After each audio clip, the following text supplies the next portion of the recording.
Hello everyone and welcome to a very special interview edition of Sorta My Podcast. My name is Vincent Herman, Vin the Human, and I am joined today by our very special guest, Broken Icon Comics, Tricon's own Eric Watkins. Eric, thank you very much for joining me today.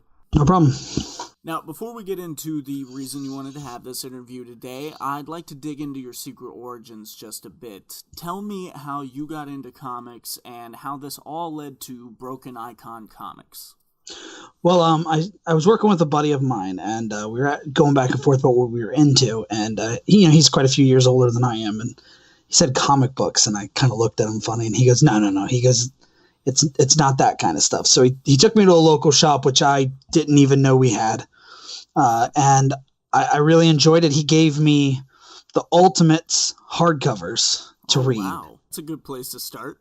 Yeah, well, and he gave them to me thinking that it would keep me occupied for a little while, and I read it overnight and gave it back to him, and I said, what else do you got? And he gave me Planet Hulk, and that's where it started. Planet Hulk was the book. To this day, it's still my favorite book, and I kind of went full bore into it, started my own pull list, started reading all the stuff that I wanted to read.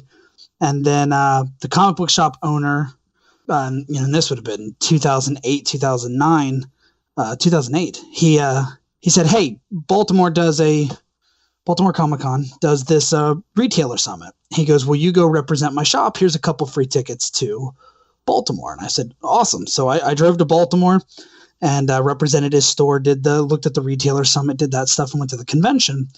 And I actually met, and this is pre-TV show, it was popular in the comic world, but not big, but I met Robert Kirkman. No way.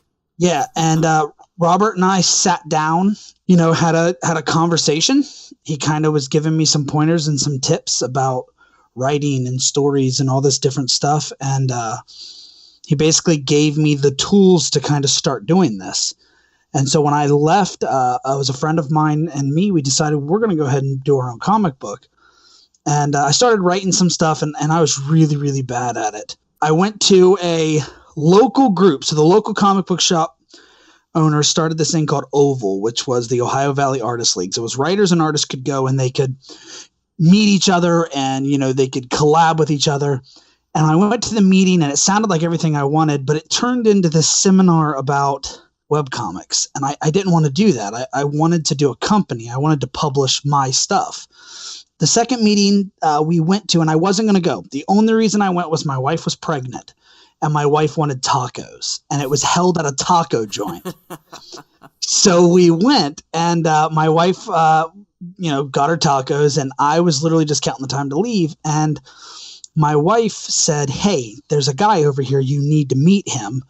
And to this point, I was very unimpressed. Nothing against the guys. I know all the guys that were in that group. They were all really good guys, but none of them wanted to do what I wanted to do. And then my wife introduced me to James.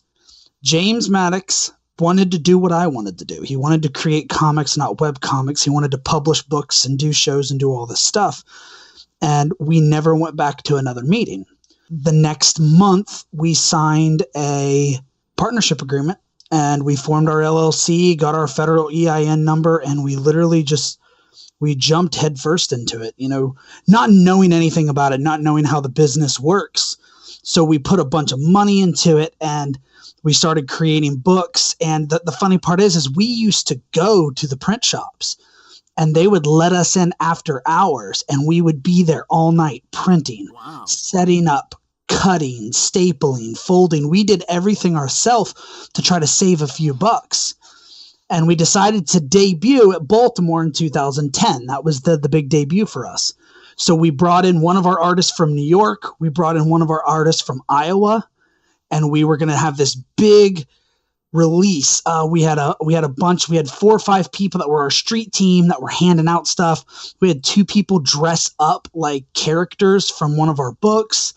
I mean, we went all out, and we lost more money than you could ever imagine trying to do this. So we sat down with a bunch of people. At this point, we're with Top Shelf and Top Cow.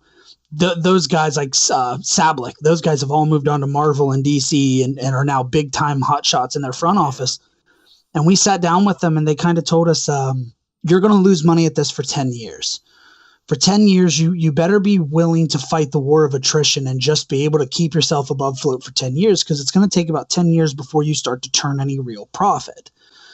Everybody said the same thing to us. And we walked out of that meeting in 2010, and I looked at James and I said, yeah, no, I'm not doing this for 10 years. I said, we'll make it profitable before then. Within a year and a half, Broken Icon was a self-sustaining company. We didn't put any more money into it. It was able to do everything on its own.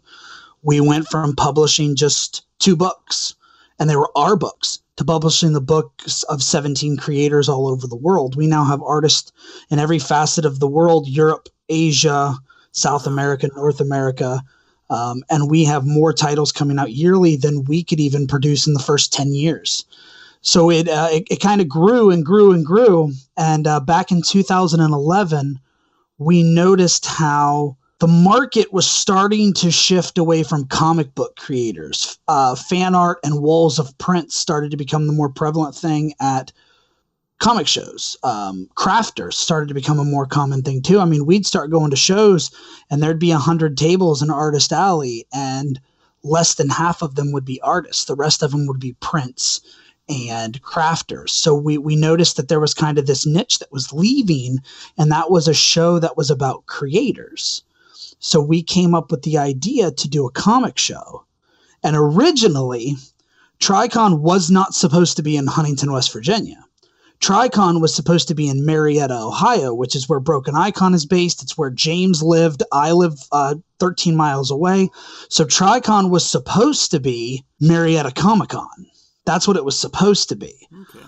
But the local shop owner decided that he was going to do a show, and we didn't want to step on anybody's toes. So instead of putting the show on before his, James, who's originally from Huntington, went to Marshall, said, why don't we just go to Huntington? So in 2012, we debuted the first ever Huntington, and one of the greatest compliments I got from that show was ran as if we'd been doing it for 10 years. It was a well-run show. And the first year, we became the most attended comic show in West Virginia, and that's of comic, anime, anything. By year 3, we had a stranglehold on attendance-wise to where we were one of the most attended events in West Virginia that was held at convention halls. By year 5, we were listed in travel magazines as a reason to visit Huntington in the summertime. Wow. And they were listing the things in West Virginia to do, and it would have it would have the mountains, and it would have all the freshwater lakes in southern West Virginia, and it'd have all the stuff. And Tricon was listed as a spring to summer event and a must attend in West Virginia. So it was kind of a really cool thing. And it's just kind of grown into what it is now, which is a creator show. From the time we started it till now, we've never raised table prices on our creators.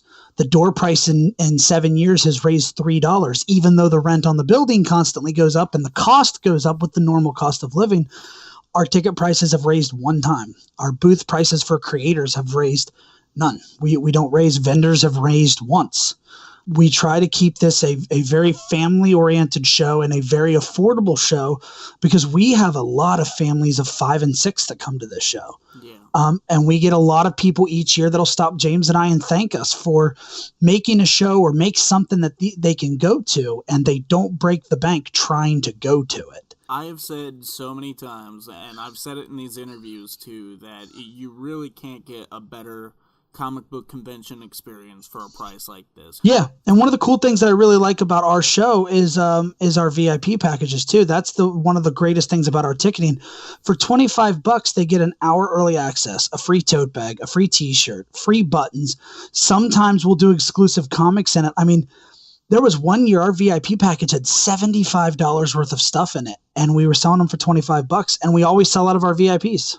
Yeah. I mean, it's a great thing. We try to make it as cost friendly and as family friendly as we possibly can. I've been 3 times so far. Once just as a visitor. The second time was by accident because I had just gotten off of work, and a buddy of mine was up there, and he said he had forgotten everything and insisted I come up. And I had to drive all the way to Huntington, and I was like, you're buying me some shit while I'm here. And then the third time was actually as a vendor, Sorta My Comics set up there. So that was a really good time. Now, tell us a little bit about what we can expect from this year's show. We've heard how affordable it is. Tell us what we're getting for the ticket price. Well, we're pretty excited this year to bring back gaming. Goblintreaters in Ironton, Ohio, has jumped back on as a sponsor to do live gaming. That is a really, really big thing for us. It was something we really missed last year, but they couldn't do it. They had stuff going on at the store. So I'm really excited to have them come back. They will have 3 tournaments at the show. So they're going to do a Magic the Gathering tournament at noon, and it'll be a standard format tournament. At 1 o'clock will be a Star Wars Destiny tournament, and that will be a starter deck tournament. Awesome. And then at 2 o'clock, they're going to do a Dragon Ball Super tournament, and that's going to be a normal construct tournament. Thank you so much for representing. I used to be a big fan of the old card game. Tried to get back into it after Panini bought it, and just nobody wanted to play with me. So. Yeah, well, the cool thing is if you win these tournaments, Tricon actually has custom medals that are being done up. And if you win one of these tournaments, you will actually get a custom medal. It's a rounded medal with the Tricon logo, the tournament that you won, and it's got a really cool green and white band. So it's a really nice medallion for winning one of these 3 tournaments. And we're super excited to have Goblintreaters and Aaron Dillon, who is the proprietor of the shop, coming down. They're going to have a good set of booth space set up so that you'll be able to buy all your gaming needs. They're going to do a ton of demos throughout the day. So if you see something that you like, they will kind of show you how to do it, show you how to play the game, and they're going to have all your gaming needs right there. And then they've got 3 tournaments going on throughout the day. Awesome. Well, you do have a special announcement for this particular interview, but before we get into that, let's go ahead and hear a ad for your show. A little time-traveling piece that we did ourselves, and here is that. Where is Odle at, man? I don't know, man. He's always talking about how he needs to be out of here by a certain time. We make accommodations. It's already 7:30. I know. Whoa! Guys, we had such a blast. What are you talking about? Okay. Did you just come out of the portal? Yeah, I think we're skipping over that fact. Oh! There's no time for that right now. That was uncalled for. Guys, Tricon. Oh, okay. What is that? Where Is that a Comic-Con? It is the Tri-State Comic Book Convention, June 2nd, Huntington, West Virginia, Big Sandy Superstore Arena. Okay, well, these comic book conventions are always money pits, man. Can we really afford that? No. This one is only $10 for admission. Kids under 10, get in free. Wow. Yeah. But is it, okay, that cheap? It's got to be just like boxes of comics as far as the eye can see. Nothing really worth seeing. No. We've got vendors, we've got artists, we've got some pretty stellar media guests. Whoa. There's going to be a cosplay contest. The winner just... Who was it? You got to be there to find out. Well, let's get our tickets right now, then. Come on, guys. Let's jump in the time warp. And we're back. Now, like I said, you had something special you wanted to tell us about, right? Yeah, so we're excited. A few years ago, we did an exclusive comic from IDW. Now, we always do exclusives every year. Broken Icon was releasing 2 exclusives this year by Mark Kidwell, who did the 68 stuff for Image and Fangoria magazine. He's doing a Among the Willows cover. Michael Main, who is from Portsmouth, he's a local guy. He's done a lot of Image stuff with Charles Soule, Skull Kickers, and has Bonnie Lass. He's doing a Rigel Rain exclusive cover. We also have the debut of Bone Check. But we like to do stuff outside of that avenue as well. So about 2015, we did an exclusive Teenage Mutant Ninja Turtles book. It just so happened it was the Death of Donatello issue, which was an absolutely monstrous key issue. Oh. It was a wildfire. I mean, it was insane, the demand that had for those books. We hooked up with IDW again this year, and we decided that waiting another year or 2 for a new exclusive from them was not really what we wanted to do. So Billy Tucci, who is a Tricon guest, he's a very good friend of mine. He's done She and Sergeant Rock, and he does a lot of charity for military families and military personnel. Decided that he would jump on and draw another Turtles exclusive for us. So this year we have Teenage Mutant Ninja Turtles number 83. The cover is done by Billy Tucci and will be colored by Nick Wetland, who is a fixture at Broken Icon. He's colored the other Turtles exclusives, Army of Darkness. He's colored some of the greatest creators that we've had, like Daryl Banks and Kim Jacinto, who's doing Sentry for Marvel. He will be coloring it. They were going to be super limited this year. There is, from my understanding, there will only be 400 at Tricon. That is it. Yeah. There's going to be another small wave coming after the fact, but at Tricon, there will only be 400 of these books. To put that into perspective, I think Turtles prints like 30 or 40,000 standard copies, and there's 400 of these. People are really going to have to scramble to snatch those up if they want it. And the cool thing is they're only going to be $10. It's not like they're going to be an outrageous price. They're only going to be $10. Like this comes back to us trying to make this a creator-friendly and a family-friendly show. $10 for probably one of the most limited Turtle books since issue 44. So people are not going to be breaking the bank to get something really exclusive, really awesome. Yeah, and they'll be there. Billy will be there and Nick will be there. So you can have your book signed by both of these cover creators. And it's going to be a really cool thing to have this piece of Teenage Mutant Ninja Turtles, which will only be available at our show. Yeah. Now, one last question. I've been ending all these interviews with something like this, and I think you've conveyed pretty well during this that you're much more into the creator-owned stuff and doing your own thing. But if DC and Marvel were knocking on your door and you got your pick of the litter, you could do whichever book you wanted from one of the companies. Which book would you choose, and who would you want to work on it with? To be completely honest, I would tell them no. Really? I would. I love the independent world. I can tell stories that no editor would ever touch, and I mean, like it. I have my fan favorites. Like I love the old Hulk stuff, and I have characters that I love. I love the Venom. I think the Venom character has always been really great. When I thought that the run that Tony Moore did was fantastic. And that character is actually supposed to be returning to prominence. Recently, and I've heard that new issue is really great. Yeah, I have too. And I like the Agent Venom stuff. I love the Agent Venom stuff that Cullen did. But to be completely honest, if one of those companies came to me and offered me a job, I would tell them no. I don't want to work for them.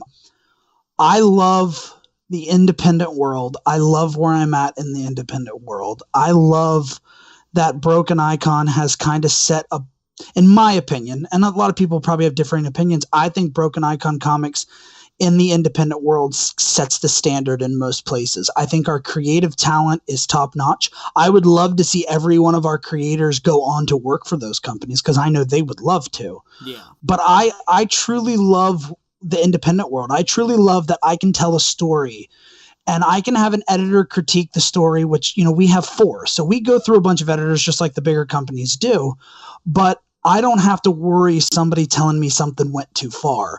I have a lot of friends of mine that write for Marvel and DC from doing this for the last 10 years.